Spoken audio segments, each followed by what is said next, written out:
Сразу после окончания месяца Рамазана при Новокузнецкой мечети начался детский лагерь для девочек.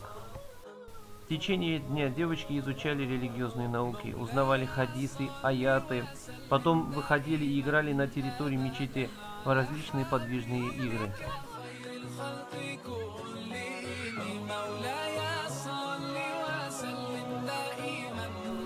Ежедневно для детей при помощи меценатов мечети готовили вкусные обеды.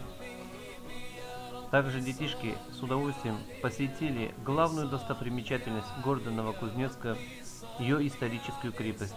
Побывали в музеях, где экскурсоводы рассказали им интересные лекции об истории города. Детишки задавали множество вопросов, узнали много интересного. Кроме этого, девочки посетили игровой центр, где с удовольствием поиграли на аттракционах.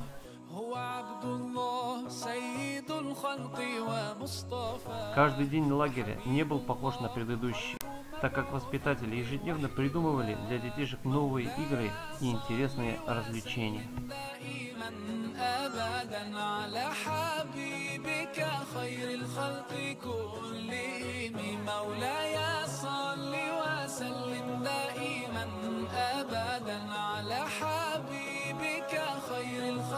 Закрытие лагеря также было посвящено муфтиям Кемеровской области.